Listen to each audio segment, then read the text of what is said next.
The hospital air was heavy, every beep louder than the last. Mark stood frozen, his breath shallow, his eyes locked on the lifeless stillness of his wife. Dr. Carter said, "I'm sorry, Mark, there's nothing more we can do." The words shattered him like glass. His world collapsed in silence. Tears welled but refused to fall, his throat choked with disbelief. Emily lay motionless, her hand pale against white sheets. Mark whispered, "Emily, please wake up. Don't leave me here alone." The walls seemed to close in, every shadow pressing down on him. The silence was suffocating. His knees trembled. He clutched the side of the bed, searching for strength that wasn't there. A nurse turned away, hiding tears. The world outside continued, but inside this room, time had stopped. His heart pounded with rage, grief, denial all at once. He felt himself breaking apart. His life had been rewritten in a single sentence. The echo of loss filled the room, and his soul screamed in silence. Mark walked out of the hospital into the night air, numb and detached. Streetlights blurred as tears clouded his vision. James said, "Mark, let me take you home." Mark shook his head, muttering, "I can't leave her behind." His chest tightened. The city moved like nothing had changed, yet his world was gone. Each step felt hollow, his shoes dragging. James reached to steady him, but Mark pulled away. The echo of Emily's voice lingered in his mind. The sky was cold, stars hidden.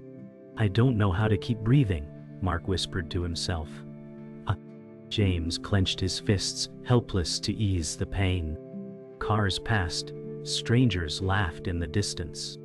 Mark's body trembled as if gravity had turned against him. Grief wrapped around him like chains.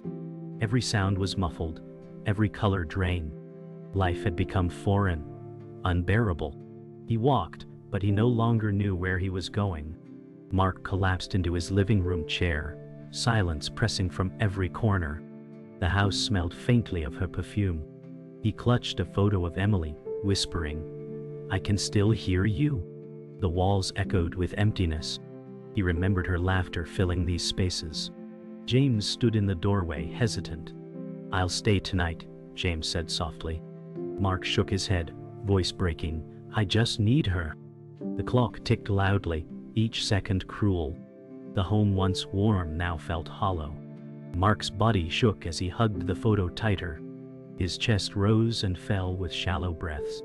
He whispered again, "Don't leave me in this silence." James turned away, eyes wet, powerless to stop his friend's descent. The funeral was cloaked in gray skies and cold winds. Black umbrellas dotted the cemetery, raindrops tapping softly. Mark stood rigid before the coffin, lips trembling.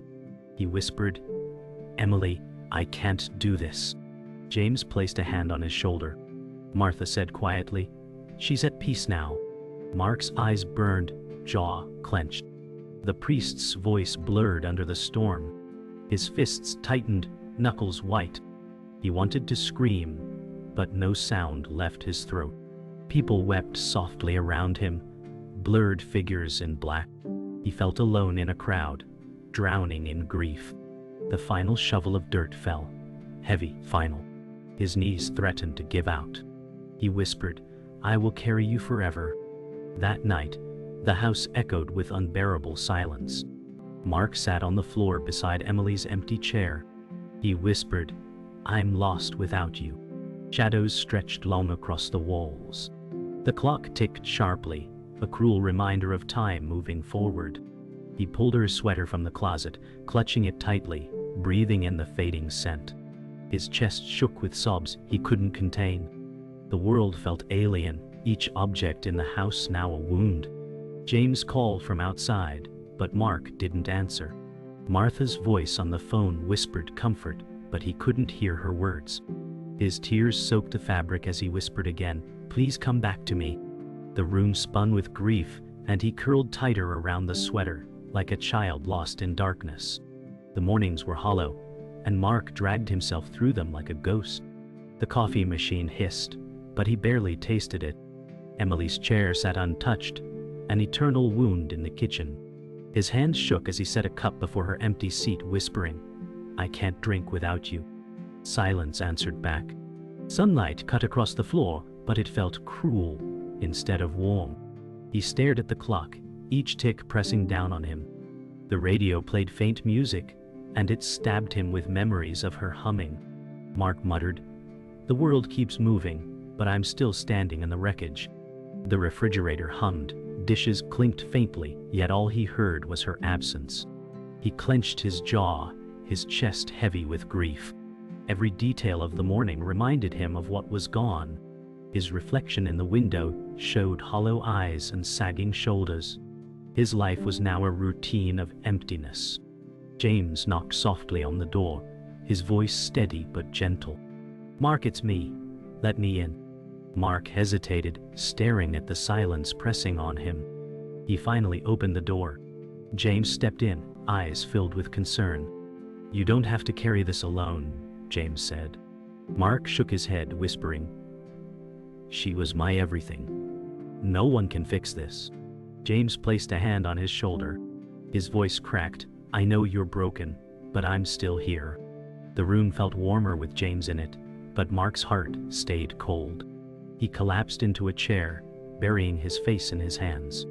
James sat across from him, hands clasped, silent but present. The air was heavy, but this presence kept Mark from falling completely apart. Grief and friendship wrestled in the quiet room, and tears rolled down Mark's face as he whispered, "I don't know how to keep going." The days passed, each one heavier than the last. Friends called, family visited, but Mark shut them all out. He stared at his phone ringing until it fell silent. James said, "You can't do this alone." Mark snapped, "Leave me be." The sharpness in his voice shocked them both. James clenched his jaw but stayed. Mark sat by the window, staring blankly into the street, watching people walk past with their lives intact. He muttered, "Why do they get to live, and she doesn't?" James swallowed hard, no words to give. The walls felt like they were closing in, silence screaming in every corner. Mark shut his eyes, hoping he would wake from the nightmare. Instead, grief clawed deeper, pulling him further from the world. The phone rang again, and he threw it aside. The air grew heavier. James whispered, "I'll wait here, even if you push me away." Late at night, Mark opened the closet and pulled out a small box. Inside were Emily's belongings, her scarf, her letters, her perfume. He buried his face in the scarf, inhaling the fading scent. His body shook with sobs. "Emily, why did you leave me?" he whispered. He opened a letter and read her handwriting, the curves of her words stabbing into his heart. He pressed the paper to his chest, his tears staining it. The sound of the clock ticking was unbearable. James appeared in the doorway, unsure whether to interrupt. "Mark, you can't live in these ghosts," James said softly. Mark turned sharply. "These ghosts are all I have left." His eyes were red, voice hoarse, hands trembling as he held the letter tighter. James sighed, grief heavy in his own chest. Mark curled over the box, clutching it like it held his very soul. The next morning, Martha knocked softly, her voice kind but steady. "Mark, it's Martha. May I come in?" He opened the door slowly. She smiled gently, her eyes filled with quiet understanding. Martha said, "I know this pain. I lost my husband too." Mark froze, staring at her. His voice cracked. "How did you survive it?" Martha placed her hand over his. "You don't survive grief. You live alongside it. It becomes part of you." Mark swallowed hard, tears brimming again. She guided him to sit, her voice calm. "You will carry Emily, always, but you must also carry yourself." He shook his head, whispering, "I don't know if I can." Martha said softly, "One breath at a time, Mark." Her words planted the smallest seed of hope. For the first time, Mark felt he wasn't completely alone in his suffering. Bills piled high on the kitchen counter, each envelope screaming louder than the last. Mark opened one, his hands trembling. His voice cracked, "How can I keep this house without her?" The numbers blurred as tears welled. The weight of debt pressed heavier than grief. His job had become a blur of mistakes, his mind lost in sorrow. He slammed the paper down, whispering, "Emily, I was supposed to protect you. Now I can't even protect our home." His chest tightened, breath uneven. James called, offering to help, but Mark snapped, "I don't need charity." He regretted the harshness instantly, yet pride burned inside him. The silence after the call stung more than the bills. He sat at the table, face buried in his hands. The ticking clock echoed, a cruel reminder of time slipping away. The walls of the house felt smaller, suffocating, pressing in on his crumbling world. At work, Mark sat at his desk, eyes hollow, papers untouched.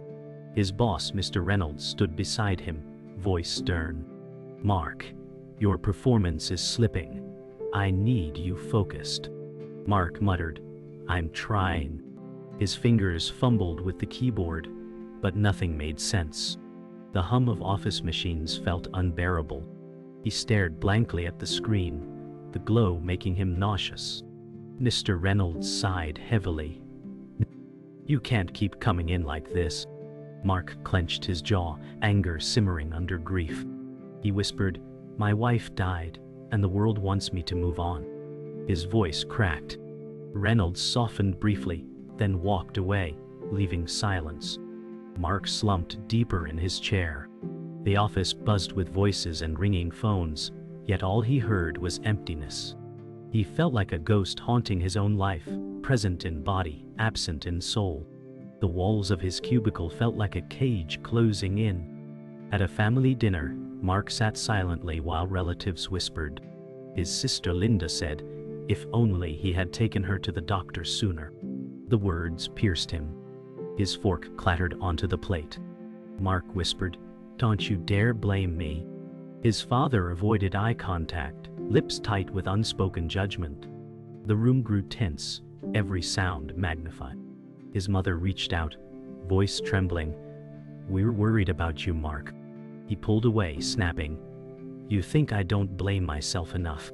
Silence fell heavy, knives and forks frozen mid-air. Mark stood abruptly, chair scraping loudly. His chest burned with guilt and rage. He stormed out, muttering, "You'll never understand." The night air outside was cold, but it felt kinder than the house filled with blame. His heart ached, torn between grief and the weight of judgment pressing harder with every breath. That night, Mark jolted awake, sweat dripping. The nightmare replayed her last breath, the beeping machines, the silence. He gasped, clutching his chest. He whispered, "I should have saved you." Shadows stretched long across the room. He stood at the window, staring at the darkness outside. His reflection looked broken, hollow eyes staring back. He pounded his fist against the glass. Why not me? The question shattered into the night air. His knees gave out, and he collapsed to the floor. Memories swarmed him, her laughter, her touch, her final words. Each one stabbed deeper than the last. He curled on the carpet, sobbing uncontrollably. The house groaned under the weight of silence. The clock ticked louder, mocking his grief.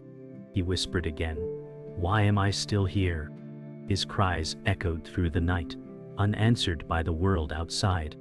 James knocked on the door, but Mark didn't answer. Finally, James forced his way in. He found Mark sitting in the dark, empty bottles scattered. James said, "You're drowning, Mark." Mark slurred, "It's the only way to silence the voices." His eyes were bloodshot, voice hoarse. James knelt, grabbing the bottles.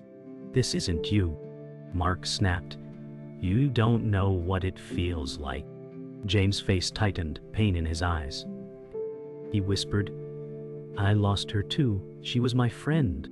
Silence pressed between them. Mark's anger softened for a moment, grief cracking through. He dropped his head into his hands. "I can't stop hurting," he whispered. James placed a steady hand on his shoulder. "Then, let me hurt with you," James said. For the first time, Mark didn't push him away. The night remained heavy, but the silence felt less suffocating. Mark sat in the attic, surrounded by boxes of memories. Dust filled the air, dim sunlight cutting through a cracked window. He pulled out a small wooden box he had never seen before. His heart raced. Inside, he found a letter sealed with Emily's handwriting. His hands shook violently as he opened it. Her words spilled out. "Mark, if you're reading this, I couldn't tell you everything." His throat tightened. "What couldn't you tell me?" he whispered. The letter revealed she had known about her illness long before she shared it. His chest burned with betrayal and grief. "Why would you hide this from me?" His voice cracked, echoing in the attic. Tears blurred the words. He felt the room spinning, crushed by the weight of the secret.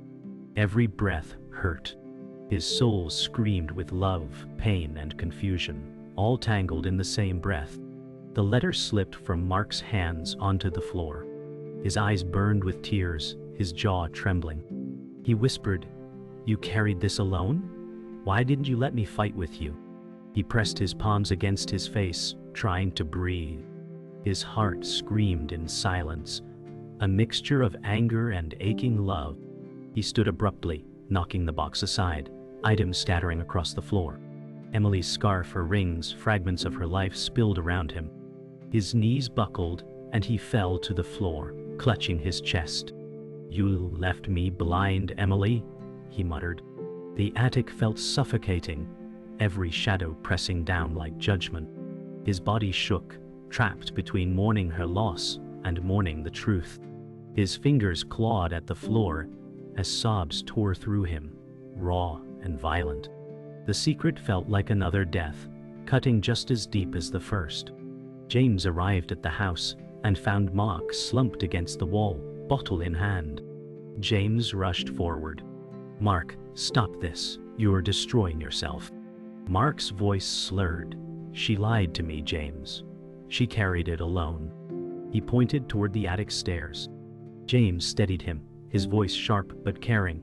"She loved you enough to protect you from that pain." Mark shoved him away. "Don't you dare defend her," he snapped. His eyes burned with rage and sorrow. James' face twisted with his own grief, but he stood firm. "You can't drown in anger. It will kill you." Mark's body trembled as he slammed his fist into the wall. "I don't know how else to live." James grabbed his shoulders, shaking him slightly. "Then let me carry some of this with you." The words hung heavy, but Mark's silence was louder. The argument exploded. Mark's voice thundered, "She betrayed me, James. Don't you understand?" His fists slammed against the table, making the bottles rattle. James shouted back, "She loved you, Mark." Her silence wasn't betrayal. It was protection. Their words collided like blades. Mark's face twisted, eyes red with fury and grief. He shouted, "Protection? It was a lie. She stole my chance to fight for her." James' expression broke, his voice trembling. "And now you're stealing your chance to live." Silence fell between them, heavy and sharp. Mark's chest rose and fell like a storm inside him. He grabbed the bottle, but James snatched it away, smashing it against the sink. Mark stared at the shards, his reflection fractured in the broken glass. His voice fell into a whisper, "I don't know how to survive this." James' reply was quiet, but steady, "By not doing it alone." Later that night, Mark sat on the porch, the cool air wrapping around him. His hands shook as he lit a cigarette, something he hadn't done in years. Martha approached quietly, her step soft. "You're breaking yourself apart," she said gently. Mark exhaled smoke, voice low. "She hid it from me, Martha. I don't know if I can forgive her." Martha sat beside him, her eyes calm but knowing. "I hid things from my husband too when he was sick, not to hurt him, but to spare him." Mark turned, his face weary. "So it's love, even when it feels like a wound." Martha nodded. "Love isn't always soft. Sometimes it protects in silence." Tears filled Mark's eyes again. He whispered, "Then how do I live with that silence?" Martha's voice was steady, her hand resting on his. "You live by learning to breathe again, one painful breath at a time." Mark sat at the table, Emily's letter spread before him. His eyes scanned the words again and again, each line cutting deeper. Truth unraveled. She had carried her illness silently, long before he ever knew. He whispered, "You faced this alone? Why did you trust me?" His voice cracked, torn between grief and rage. His chest tightened as he slammed his fist against the wood. "You chose to suffer without me." He felt betrayed, not by love but by silence. His heart screamed for answers he would never hear. James entered quietly, his face pale as he saw the letter. "Mark, she didn't want you to hurt," James said softly. Mark shook his head, tears streaking down his cheeks. "She stole my chance to fight for her." His breathing quickened, every memory of her now tangled with doubt. He whispered brokenly, "I thought we had no secrets." Silence swallowed the room. Mark stumbled into the bedroom, clutching the letter like a wound that wouldn't stop bleeding. He threw himself onto the bed, staring at the ceiling. His voice cracked, "What else didn't you tell me, Emily?" The walls closed in, memories suffocating him. He heard her laughter echoing in the room, a cruel trick of memory. His fists pounded the mattress, his body trembling. James followed, standing silently by the doorway, unsure whether to step closer. Mark shouted, "She lied to me!" His face twisted in agony, veins in his neck straining. James finally said, "She was protecting you, not lying." Mark shook his head violently. "You don't get it. Every word she left behind feels like another knife." His breath came ragged, his face wet with tears. He curled into himself, whispering, "I loved her enough to take the pain. Why wouldn't she let me?" Later that night, Mark sat by the fireplace, staring into the flames. The letter lay crumpled in his hand. He muttered, "Everything I thought I knew is gone." His voice trembled, breaking the silence. James sat across from him, leaning forward. "You can't let this consume you." Mark's eyes flicked up, sharp with anger. "It already has. She chose silence over me." His jaw tightened as firelight flickered across his face. James' voice softened. "Maybe she wanted to keep your love untainted by pain." Mark shook his head, whispering, "Now love feels like betrayal." His chest rose and fell sharply, breaths uneven. The fire cracked, sparks rising, reflecting the chaos inside him. He pressed his hand to his forehead, his body heavy with despair. James whispered, "Don't let grief turn into hatred." Mark stared at the flames, whispering, "Then what do I turn it into?" Mark's anger boiled over. He stormed into the kitchen, grabbing bottles from the counter. He shouted, "If silence was her choice, then this is mine." James rushed in, grabbing his arm. "Stop, Mark. This isn't what Emily wanted." Mark yanked away, his face red with rage. "You didn't love her like I did. You don't understand what it feels like to be lied to by the only person you trusted." His voice thundered through the house. James slammed his hand on the counter, voice breaking, "She was my friend too. Do you think this doesn't hurt me?" Silence followed, heavy and raw. Mark froze, bottle trembling in his grip. His breath slowed, shame cutting through the anger. He whispered, "Then why does it feel like I'm the only one drowning?" James stepped closer, eyes wet. "Because you keep pushing me away." Mark collapsed into the chair, the bottle slipping from his hand and rolling across the floor. His chest heaved as he buried his face in his palms. His voice broke, "I can't live with this pain." James knelt beside him, steadying his shoulder. "Then don't live with it alone," James whispered. Mark looked at him, eyes red and hollow. "She's gone, and now I don't even know if what we had was real." James shook his head firmly. It was real. Every laugh, every moment, every touch. That was. The secret doesn't erase it. Mark's lips trembled, his body shaking as he whispered, "But it changes everything." James' grip tightened. "Then let it change you, not destroy you." Mark stared at the floor, his heart cracking open. For the first time, he let the tears flow freely, no longer fighting the storm inside. Mark returned to the hospital late at night, walking slowly through the quiet corridors. The smell of disinfectant clung to the air. His footsteps echoed, each one dragging him back to the night of her death. He entered the same room where Emily had taken her final breath. His chest tightened. He whispered, "I can still see you lying here." He touched the edge of the bed, trembling. Machines hummed softly around him, ghosts of that night.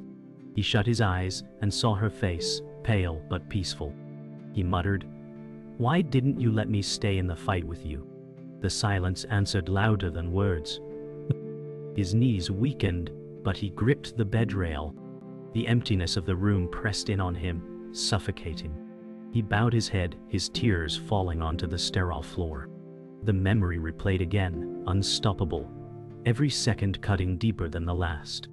Mark leaned against the bed, his body shaking. He whispered, "I was supposed to protect you." His voice cracked, the words dissolving into sobs. His reflection in the window looked hollow, almost unrecognizable. He saw himself as a broken shell, stripped of love and hope. He slammed his fist against the frame, muttering, "You left me with nothing but silence." His breath hitched as memories came in waves, her laughter, her touch, her final moments. His hands pressed against his face, trying to block them out, but they pushed harder, overwhelming him. "I don't know how to live without you," he whispered. The weight of guilt crushed him, mixing with anger and despair. He collapsed onto the chair, chest heaving, eyes red and swollen. The sterile room felt alive with ghosts, her presence both comforting and unbearable. Every second screamed her absence, echoing louder than the machines. Martha found him sitting in the hallway, face buried in his hands. She sat quietly beside him, letting the silence speak first. After a moment, she said gently, "You think she betrayed you, but she only loved you." Mark shook his head, voice low. "Love shouldn't hurt this much." Martha's eyes softened. "Love always hurts when it's real. The deeper the bond, the deeper the wound." Mark lifted his head slowly, eyes wet and red. "Then how do I survive it?" Martha placed her hand over his trembling fingers. "You don't survive grief, you learn to live with it. It becomes a part of you, but so does her love." Mark swallowed hard, the words sinking deep. For the first time, he let someone's truth touch him. His shoulders sagged, his body surrendering to the weight of it. Martha whispered, "She's still with you, just in a different way." Back at home, James confronted him. Mark's face was pale, drained of strength. James grabbed his arm, voice fierce, "Stop tearing yourself apart, Mark." Mark shouted back, "I can't stop, every breath is pain." His body shook as he collapsed into a chair. James knelt in front of him, eyes wet with frustration. "You're not the only one who lost her. I lost her too." Mark froze, breathing hard. His anger faltered, guilt flashing in his eyes. James continued, "You keep pushing me away, but I'm still here. I'll stay no matter how broken you get." Mark whispered, "I don't deserve you." James shook his head, voice steady, "You deserve to live, Mark." That's what she would have wanted. The words pierced deeper than anger. Mark's lips trembled, and he let his tears fall freely, his body finally breaking under the weight he carried. The storm inside Mark finally erupted. He screamed, pounding his fists against the floor. His cries echoed through the house, raw and primal. James pulled him into an embrace, holding him tightly as he shook violently. Mark sobbed, "I can't let her go." James whispered firmly, "Then don't. Carry her with you. Carry the love, not just the pain." Mark's body weakened, but his sobs continued, spilling years of love and anguish into the moment. His tears soaked James' shoulder. The night air seeped in through the open window, cool and still, as if listening. Mark whispered again, "Broken. I'll never stop loving her." James tightened his hold, whispering, "Then let that love keep you alive." For the first time, Mark felt the smallest flicker of release. His cries slowed, his body slumping, exhausted but lighter. The storm had not ended, but it had finally broken. Mark stood at Emily's grave, the morning sun soft against the cold stone. He traced her name with trembling fingers, his breath catching. He whispered, "I'm still here, Emily. Still broken but breathing." The wind rustled through the trees, carrying his words like a fragile prayer. James stood a few steps back, giving him silence. Mark's knees weakened, but he held steady, his heart aching yet calmer than before.